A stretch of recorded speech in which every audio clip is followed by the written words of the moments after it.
So here's the ground we've covered.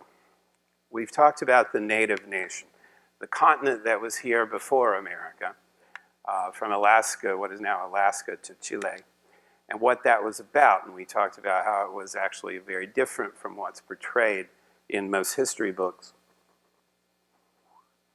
It was a park-like continent with 500 different tribes speaking several hundred mutually unintelligible languages with different beliefs and practices and people who didn't even know each other. But then there was contact, and all these peoples, this diverse group of people, suddenly became one. They became Los Indios to the Europeans who landed.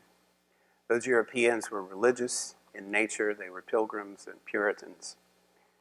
Then last week we discussed the immigrant nation and what it means to be an immigrant here. And we saw that that's fairly complicated, but also very provocative, because what you have is a nation that is built upon immigration. It's built upon it by definition. And so how do you do e pluribus unum, given that? How do you make one out of the many? And we talked about how that involves not just incorporating, but kind of maintaining difference within the system.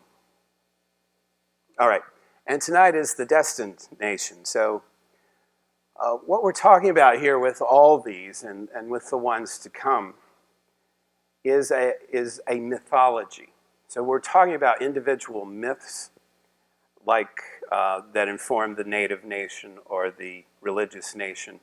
But also what we're dealing with is a mythology, a set of myths that work together to create identity and to serve the functions of myth, which are, according to Joseph Campbell, four: the mysterious function, the cosmological function, the sociological function, and the psychological function. Most of these at the national level are going to be sociological and psychological, but they do venture into the mysterious and the cosmological. So, just so we're on the same page again, when I speak of myth, I speak of a story that is meaningful. I speak of a story that is true. It is true because you're living it out. It's not true because it's of Aristotelian logic or anything else. It's true because you're living it. So there are contradictions within the story. That's fine, because it's the mythological, not the logical. In fact, one of the things a mythology does, a group of myths, is it helps you deal with those contradictions, such as the contradiction that all men are created equal, except the men who have been brought here from Africa, or the people who we call women. That's an inherent contradiction in the myth. The other myths work it out.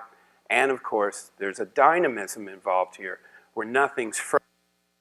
Myth is always moving, and so it's always changing. It's very protean in that sense. You try to grab it and it moves and changes shape, and that's why it lasts, is it can do that.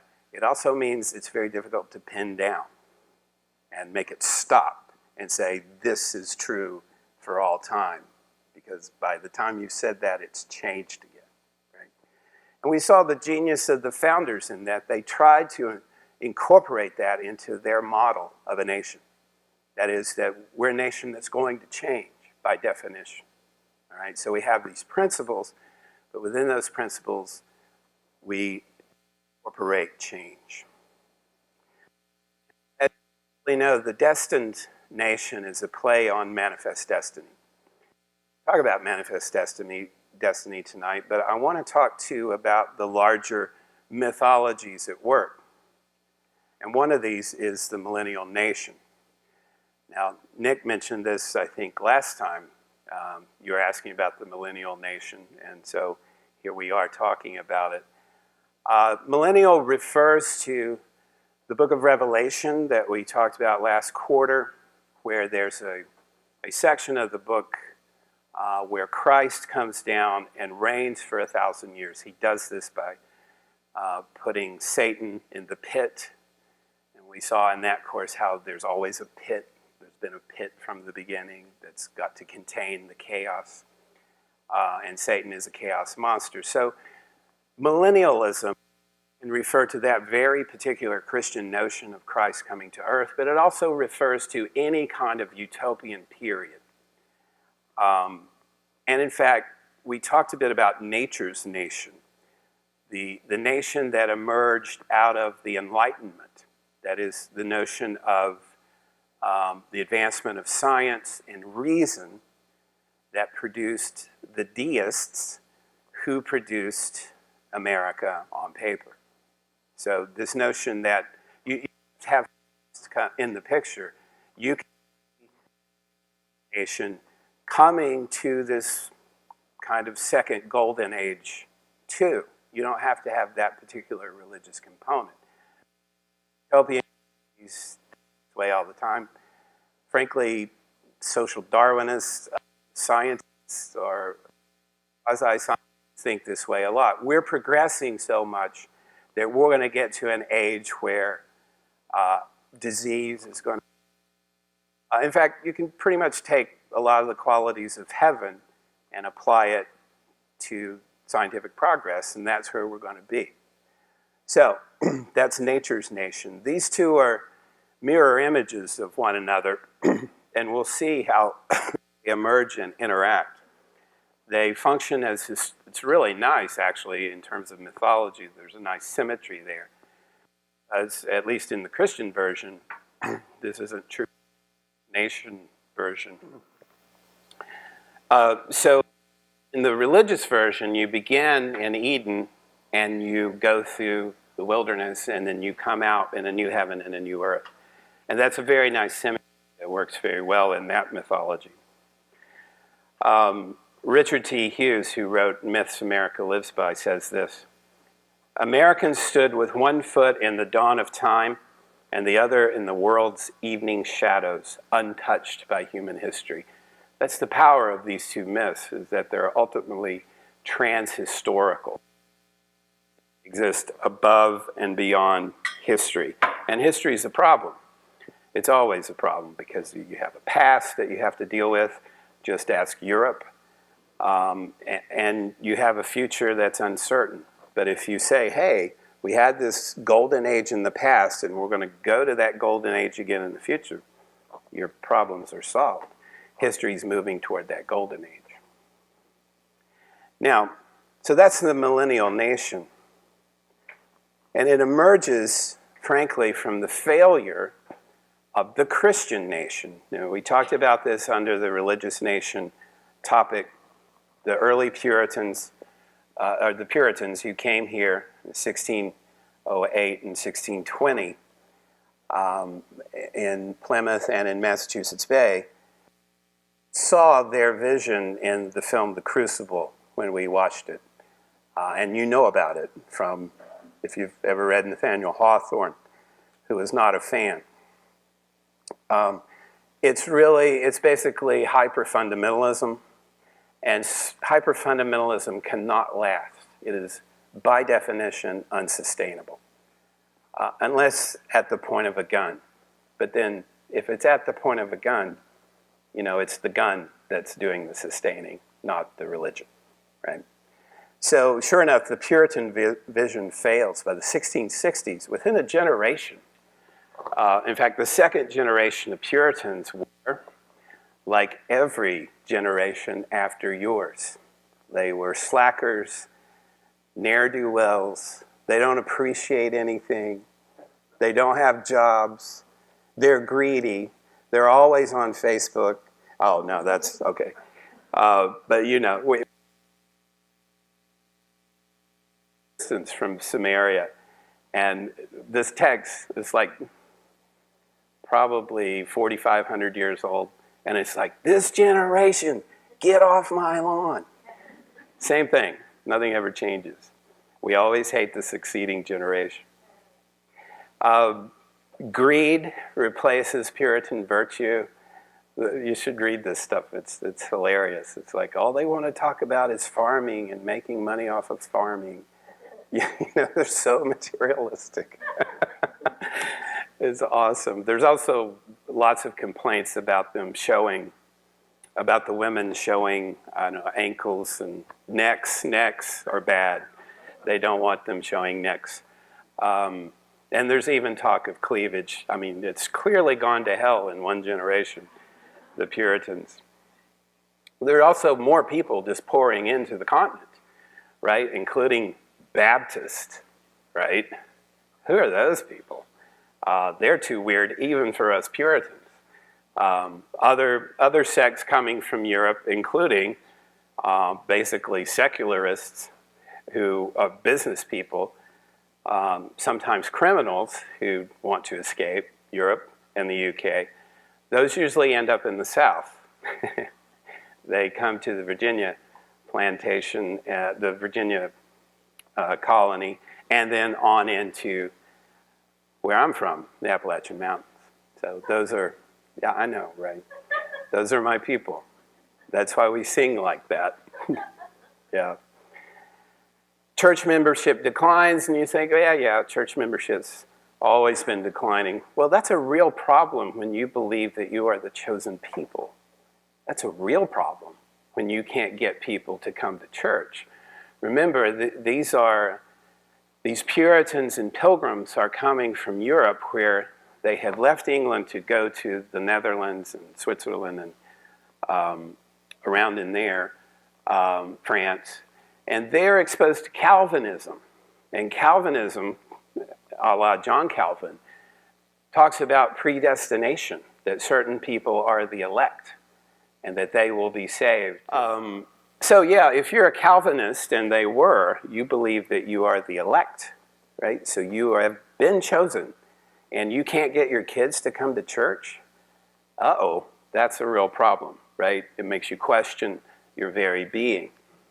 And then, of course, there were the usual droughts, famines, Indian wars, fires, and of course, the Salem witch trials, which is not a good thing. You don't want the Salem witch trials as part of, but that's actually a great example of the insustainability of a fundamentalist culture.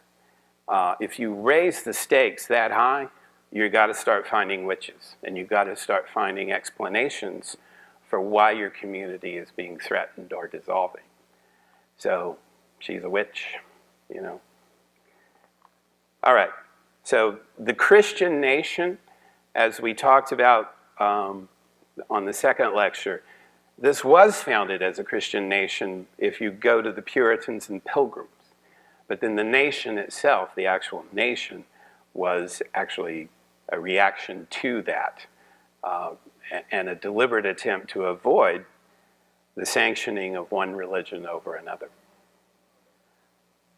Now, interestingly, so the Puritan ideal, the Puritan vision fails, and then the American Revolution happens, and there's a new nationalism born. Okay, so all right, this vision fails where we're burning witches.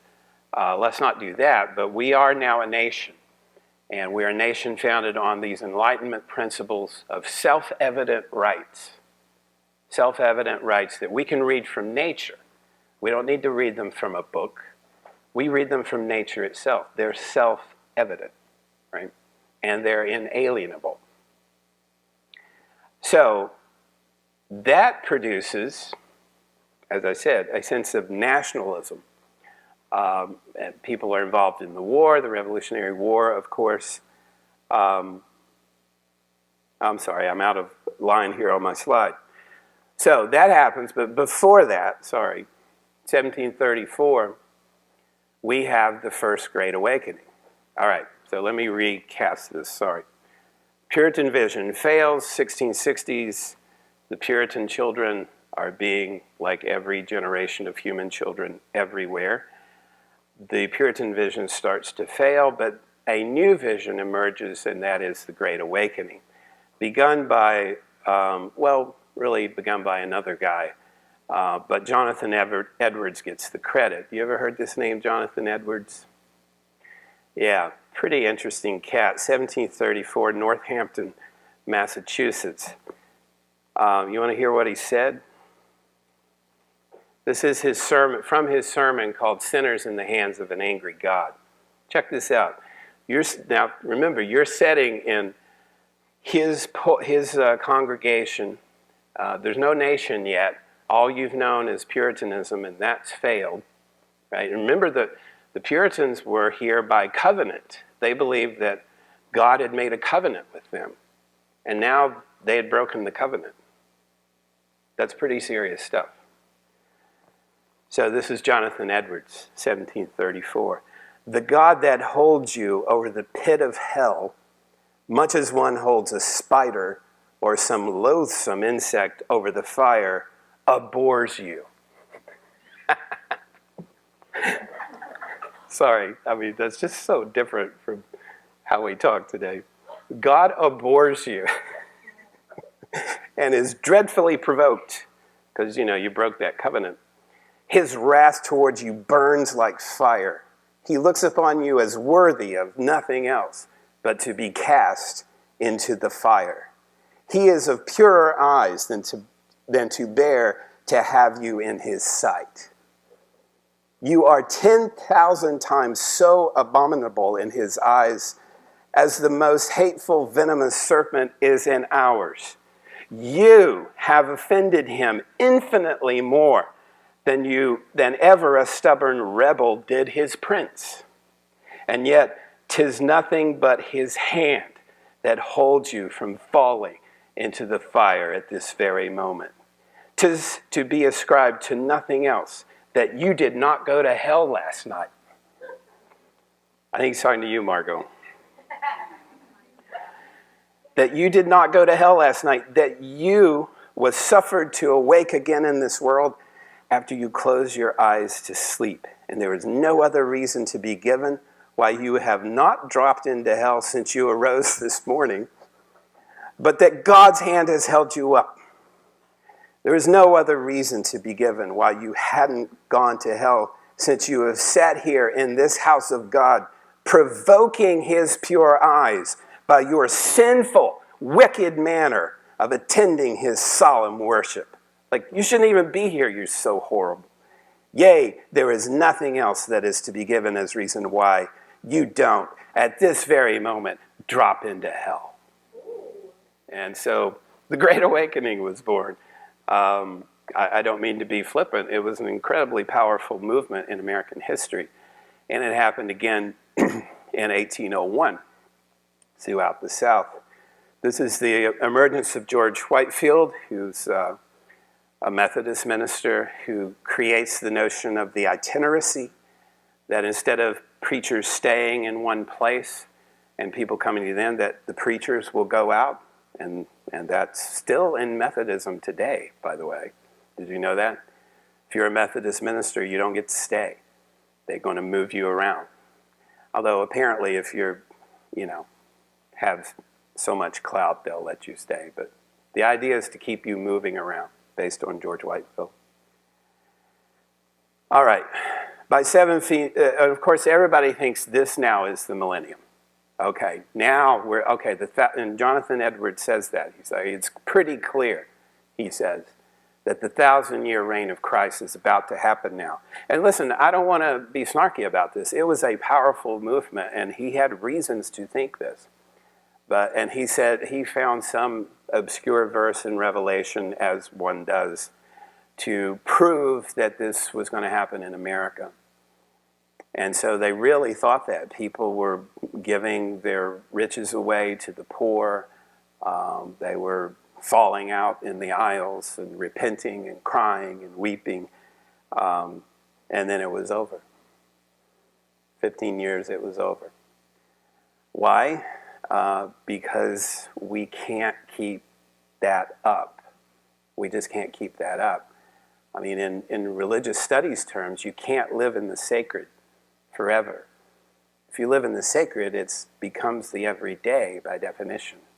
Right? You can't have a peak experience like that forever, or it's no longer a peak experience. It's just experience. But of course, what happens is what always happens. People start to become cynical. People start to fight about what it really means. This happens in every religious group, no matter where in the world. And so the revival dissolves. The Great Awakening goes back to sleep. Then, as I said, sorry for getting it out of order, then you have a renewed nationalism with the American Revolution. And again, this belief in the millennial nation, that we're going to bring in this notion, that we're going to bring in this time of peace and tranquility here on this continent. Only now we're going to do it through democracy. Democracy is the new secular religion. Again, this happens elsewhere too. It happens in France a few years later. And it had been happening. John Locke, political philosopher, had said, in the beginning, all the world was America. So in mythological terms, it was a new world. Something new was happening. There was space. Granted, there were people in that space, but it was seen as space where you could create something new. And that's the perfect space for a millennial kingdom, whether it's Christ's kingdom or this democratic reality that was just emerging. And in fact, you see this in the Great Seal, which is it on the dollar bill? I forget. But it's the Great Seal of the United States, this unfinished pyramid arising from the desert sands, right? I mean, just think about the mythological meaning of that. There's no other civilization, right? Everything's a desert. And that's plausible given the time period, because Europe was a wasteland. It had been decimated by what? Religious wars, right? Blood in the streets, ongoing back and forth, Catholic, Protestant, this king, that king. Even the effort to create a parliament in 1660 ends with the beheading of a king. So there's violence even when there's apparent progress, there's violence. So yes, this new American thing is so unlike any other system of government that it sits in a barren wasteland. Of course, you've got the eye of God. Remember, this is the creator God. This is the high God who has set in motion laws, the laws of nature that we are to read. That's his book, is nature, not the New Testament. Because remember, Jefferson basically stripped the New Testament of all its miracles and just left basically the Sermon on the Mount. So again, this is the eye of God the Creator who favors our undertakings, meaning that we are in harmony with these natural laws and that this will be a new order for the ages. Now that's 1786, I think, when this happens. As recently as the Iraq War under Bush 1, we had this language. Do you remember that? New World Order. And this sincere belief, and I don't doubt the sincerity, that if we could just show them, if we could just show them how democracy works, it would usher in this new era of peace in the Middle East. Now, Bush 2 takes a shock and awe approach to that, but that's still the ultimate goal, is to give them room to become us. Why? Because we're the chosen nation. We're the destined nation. It's obvious. Now, manifest destiny. Look at that image. Well, don't look at that image. It's not supposed to be purple. Okay. Anyway, it's an amazing image, trust me. It's called American Progress, 1872. And this, I guess that's democracy, holding a book, leading. What is it? Oh, is that the woman? Cool. And is she holding, what's she holding? Constitution? Yeah. Look at her leading the people moving west. Incredibly heavy-handed image, and a giant woman. You see the train in the background. People rushing to take land. during the Homestead Act, where basically 160 acres was yours. You just go get it, right? Yeah, amazing. Anyway, so westward movement begins in great numbers around 1840. Of course, the slave issue is involved here. And so expansion starts to happen past the Mississippi River. And remember, in 1803, we've got the Corps of Discovery sent out by Thomas Jefferson, Lewis and Clark, set out to map this new territory that's just been bought from the French. And so there's a sense of what's out there. We know that there's a lot of good stuff out there. There's a lot of good land. Then an editorial writer, John L. O'Sullivan, writes in 1845, this is about the reannexation of Texas, but of course it becomes about expansion in general, which is really what Manifest Destiny is about, expansion. He says, our manifest destiny to overspread the continent, allotted by providence, another word for God, for the free development of our yearly multiplying millions. So you can feel it there, right? There's this pressure. There are people pouring in. Pressure. We've got this land to the west. Pressure. Let's push out to the land. Plus, there's this geographical imperative involved here. We landed on the Atlantic coast. We know there's a Pacific coast. Shouldn't everything in between be ours? Shouldn't it? Clearly, Providence has deemed this so. And so manifests destiny. It is the inevitable product of these other mythologies, right? If you're the chosen nation, if you're the millennial nation, if you're the destined nation, then your destiny isn't to stay east of the Mississippi. It's to, what does he say? Overspread the continent. So, geographical imperative. Now, notice the shift here.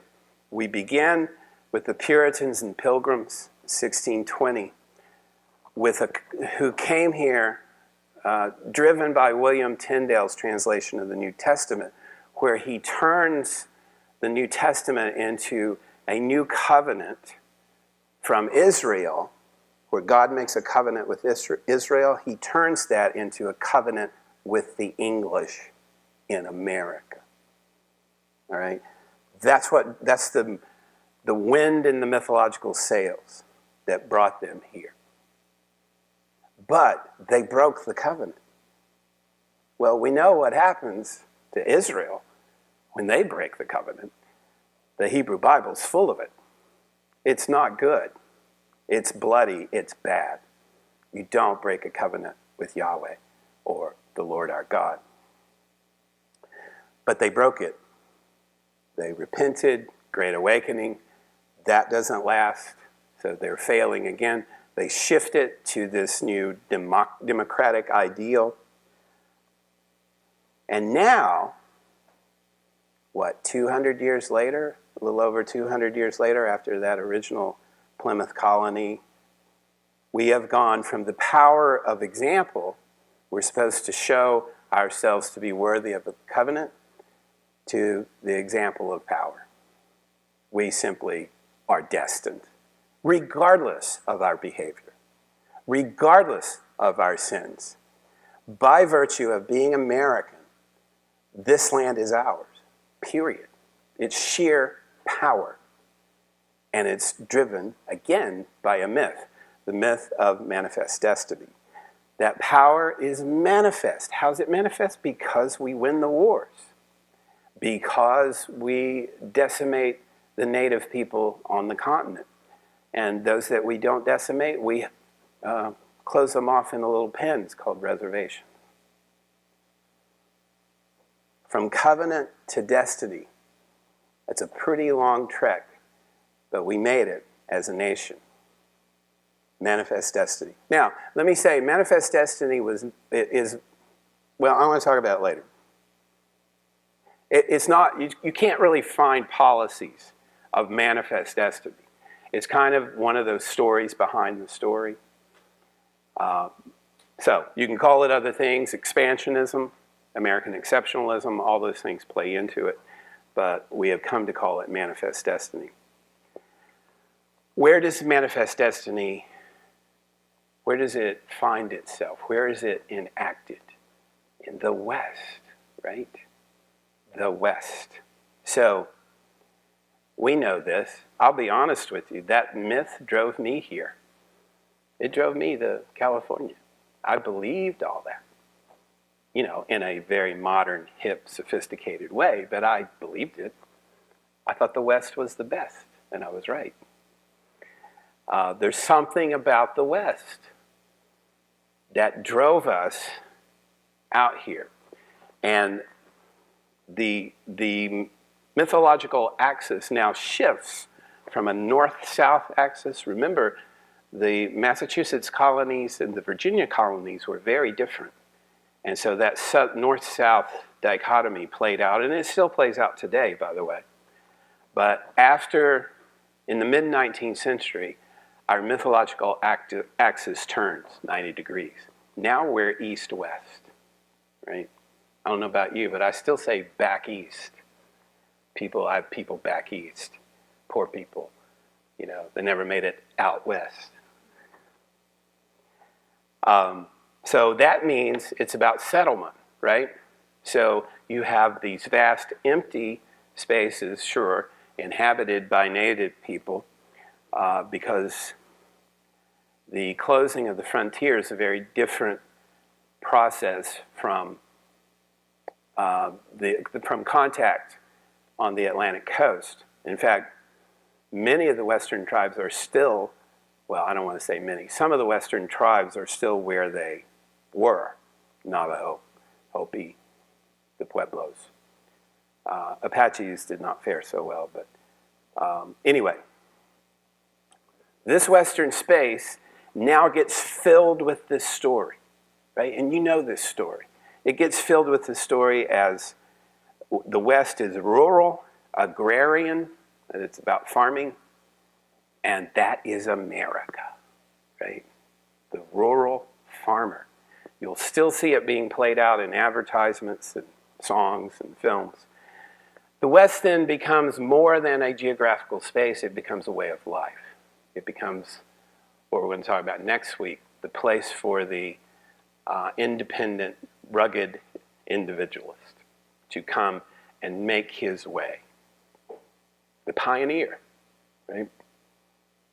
It becomes a kind of American pastoral, which is an old kind of story that goes back to Virgil, but it's about escaping the city and all that's wrong with the city and communing with nature. That's our Western myth. Jefferson, our old friend Thomas Jefferson, plays upon this myth, the farmer in the garden, right? That's who we are now. He calls farmer citizens the chosen people of God. Now that's for Jefferson in Virginia. That quickly becomes increasingly urban. Well, not Virginia, but the eastern United States. But still, that's the idea. That's why, partly why he initiated the Louisiana Purchase and sent the Corps of Discovery to explore it. Our old friend Hector St. John de Crevecoeur, here's what he says. Remember the Frenchman who was traveling around and writing back to Europe as if he were writing to a British gentleman? He says this: "Some few towns accepted, we are tillers of the earth. From Nova Scotia to West Florida, we are a people of cultivators scattered over an immense territory, communicating with each other by means of good roads and navigable rivers, united by the silken bands of mild government, all respecting the laws without dreading their power because they are equitable. That of a farmer is the only appellation of the rural inhabitants of our country." So if you're rural, you're a farmer. That's who you are, right? This is one of the most this notion of the frontier, one of the most interesting things in American history. To me, because a scholar, an American history scholar, created a myth or added to a myth, which is almost unheard of. Myths usually come in the form of literature, now film, stories that get told. This was a scholar, Frederick Jackson Turner, who wrote an essay called The Significance of the Frontier in American History. He's the one who said we shifted the axis from north-south to east-west. The scholarly article becomes a new myth for scholars, but also for the whole country. And it's pretty brilliant, although highly dubious. It's brilliant in the terms of mythology. It's highly dubious in the terms of scholarship. So, he told a good story, in other words. And he says that the West now is, and this is 1890, the West is now the meeting point between savagery and civilization. He's talking about native people there. That's no accident, that timing, 1890. 1890, December 1890, is the the massacre at Wounded Knee. It is recognized by many as the last resistance of native people to the invasion of their lands. Now, they would not say it was the last resistance. They would say the resistance continues, but historically that's usually been the marker, is the massacre at Wounded Knee, where Bigfoot and 200 to 300, mostly women and children, were mowed down by Hotchkiss guns there at Wounded Knee. If you've ever been there, it's one of the most haunting cemeteries you'll ever see. It's just this little rise there on the plains in South Dakota. And the wind is just whipping, and it's utterly desolate. And there are just these graves from where they were mowed down. Turner says that the closing of the frontier is the completion of the Columbus mission. Again, powerful story, right? Columbus lands in Hispaniola, and now in 1890 we've closed the frontier. We've finished that expansion to the sea. Interestingly, in that process, nature becomes now more human. This is Richard Slotkin. He says nature became more humanized, and in order to do that, native people had to become even more dehumanized because we needed their land. All right, getting close to wrapping up here. Oh, let me read you Frederick Jackson Turner from the article. Thus, American development has exhibited not merely an advance along a single line, but a return to primitive conditions on a continually advancing frontier line, continually advancing, and a new development for that area. American social development has been continually beginning over again on the frontier. Notice the genius here. It is not a point in history, it's a recurring circle of history where we keep having to beat back the savages, right? That's what made it work. So the Puritan landing in Massachusetts, that's a one-time event, and then only place you can go from there is down. But if you propose a myth that is cyclical, oh man, now you've got something.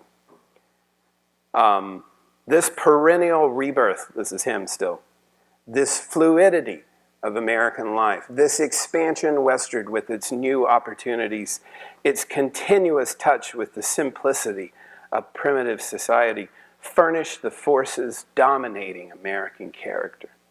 The true point of view in the history of this nation is not the Atlantic coast, it is the Great West. 1890. After the gold rush, after the Wounded Knee incident, where they see no more native resistance. Sorry. Yes, they did. I was going to say they killed Sitting Bull there in that event. It's one of the most horrific events in American history. Before that was Sand Creek, where a Methodist minister mowed down some native people. So Yeah, in the American mind, these deaths of Native people signaled what Turner called the closing of the frontier, meaning we won because we killed them. So, you know now what emerges from Turner's myth, right? This really genius, horrific, but genius myth of this perpetual war of savagery and civilization. Now, these savages are all dead or on reservations. So that's okay for the myth. This is not the logical, this is the mythological. You always need an enemy, right? And now we have a perpetual enemy, the savage, right? Remember on the Native Nation, we talked about two views of Native people, savage and noble savage, right? We re-engage the savage imagery. This is basically a race war, right? This is cowboys and Indians. It's a race war. And what perpetuates the race war is literature.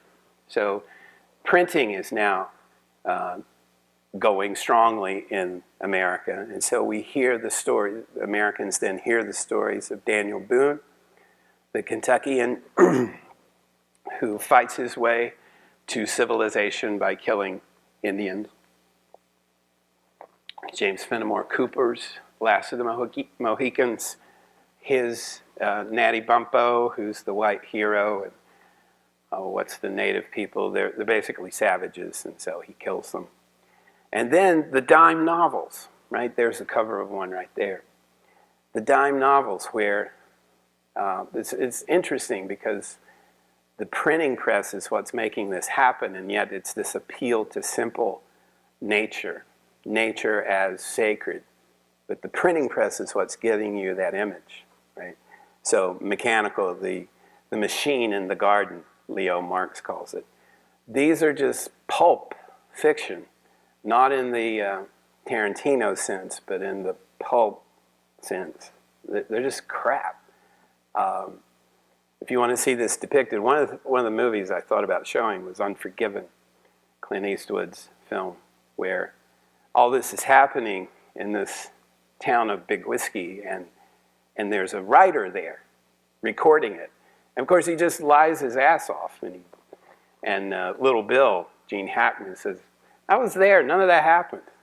He's like, well, I don't care, it makes for a good story. And so that's also part of myth making. So the dime novels we can't underestimate. They disseminated this myth, just as in 1648, Amerigo Vespucci's little pamphlet. Remember the little pamphlet I read to you from where you can't get over the fact that everybody's naked? Just obsessed about people being naked and how good the women look despite giving birth. That gets distributed throughout Europe. So now we're talking about printed materials carrying myth along. This is fascinating. So not only is it printed materials, we have the Buffalo Bill Wild West show. This is something that I don't think scholars understand to this day. It's so weird, but it worked. This is William Frederick Cody, you may know. Pardon me. There are his dates, 1846 to 1917. That's him with Sitting Bull. The actual Sitting Bull. For 30 years, the most popular entertainment in the world was this Buffalo Bill's Wild West show. Larry McMurtry, the Texas writer, says Buffalo Bill was the most recognizable celebrity on earth. How? Well, in 1899, for example, he traveled 11,000 miles for 200 days, did 341 performances in 132 different cities, including Europe. What did he do? All kinds of stuff. Trick shots, ponies, horse tricks. But the most popular thing was the reenactment of Custer's last stand at the Battle of the Little Bighorn, which Custer lost pretty badly because of pretty basic stupidity on his part. And so he reenacts this, and he gets Sitting Bull and Geronimo to play themselves. It's incredible. And so why would they want to reenact Custer's Last Stand? Because if you won, you can do that. Not only that, you can force or ask, convince, cajole Sitting Bull and Geronimo to participate in it with you. It is said that Buffalo Bill paid his native performers equally to his white performers. He had women. What's her name? Who am I thinking of? Annie Oakley. Calamity Jane, was she? So this is about entertainment, right? So this is taking the myth and putting it into entertainment. Now, we know about that, don't we? It's an early version of film, right? Where you take the story and you actualize the story. Sure, the dime novels are great. They're cheap. They're a dime. You can sit and read them on the train. They'll give you vivid accounts and horrific accounts of the deaths of these savages. I mean, it was really kind of torture porn, these dime novels. But how much better if you act it out on stage with the actual Indians? How much more powerful is that going to be? It was, by all accounts, utterly amazing. And sure enough, we then move to the Western itself, the film. Almost done here, hang with me.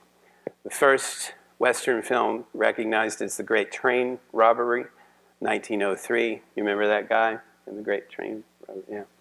I forget his name. He's got a weird, like Eustace something. And then the golden age of the Western supposedly begins with Ford's Stagecoach to Peckinpah's The Wild Bunch in '69.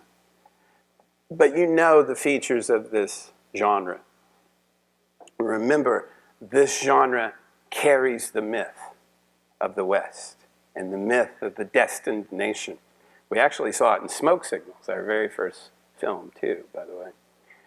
The features are this brief moment of an encounter with a civilized family just trying to eke out a living in the West, the attack of the native, and the defeat and death of the threat.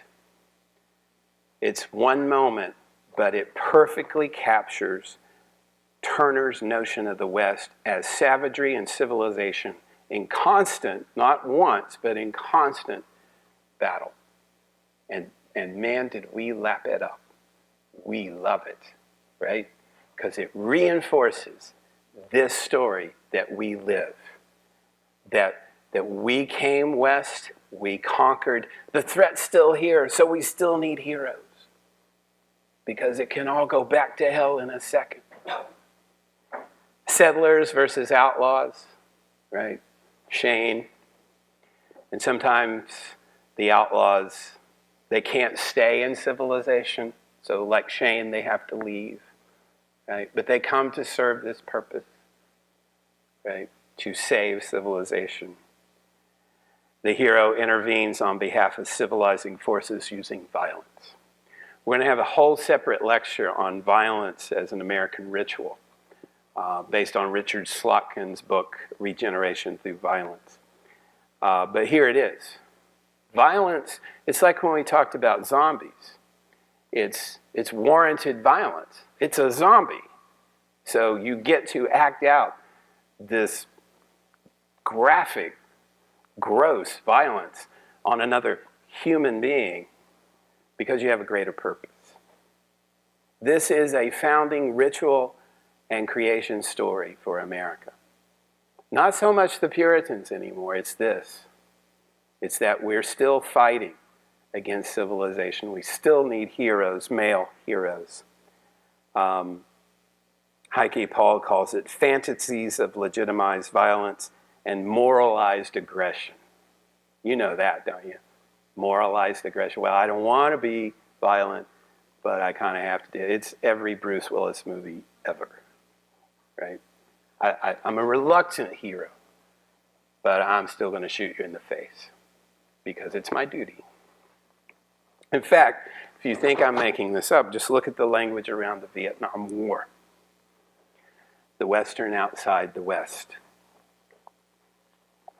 Michael Hare, his book Dispatches, you know this book, the account of the Vietnam War, says that Vietnam was where the Trail of Tears was heading all along. And the soldiers in Vietnam called the interior Indian country. Why? Accident of history? No, deliberate. It answers the question, why are you there? Why are you in Southeast Asia in a jungle and you're an American in 1968 or 70 or whatever? Why are you there? You need a story, right?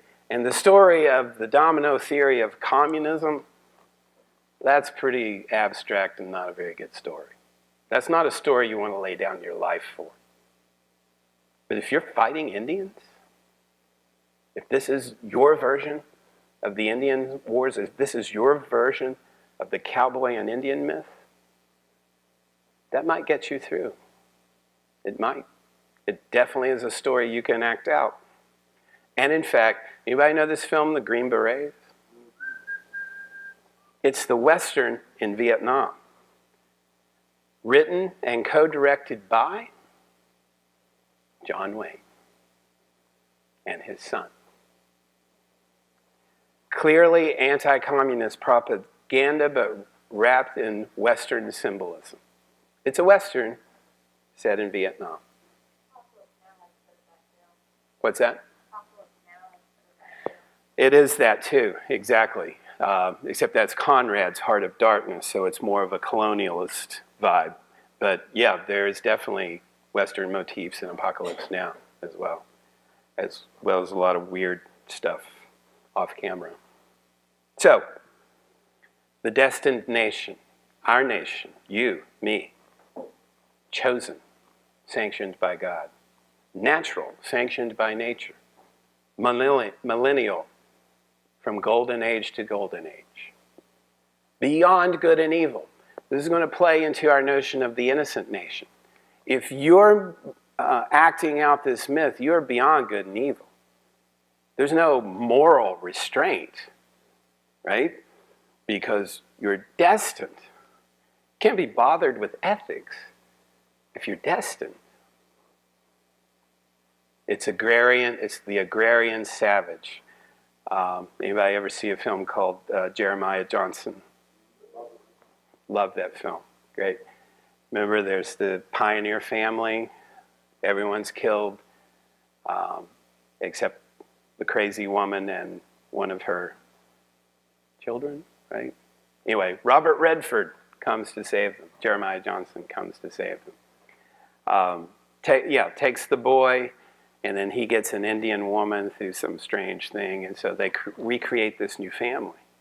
And yet they too suffer violence.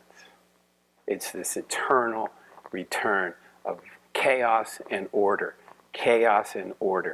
right? And so if you've got a myth that promotes this constant churning of chaos and order, you've got a myth that's going to go for a while. It's amorphous. Like I said, manifest destiny is, you won't find it in legislative acts or even speeches, really. It's the actual references to manifest destiny are few. But that makes it more powerful. If you put it out as a policy and say, this is who we are and this is what we believe, that opens it to criticism. If it stays in the background, it can become more powerful. We talked about this at the very beginning, that the strongest myths anywhere, well, at least in the West, are those that remain in the background. Because when we bring something into the foreground, into the West, we are typically cynical or at least critical, and we like to tear it apart. But if it stays in the background, it works better. It's also mythological. The Destined Nation is a story that works. Again, it's not a true story in the sense that we are actually destined. I mean, what would that even mean, really, rationally? That doesn't matter. It's a story we can live out, and we live it out all the time. All right, thanks for your patience.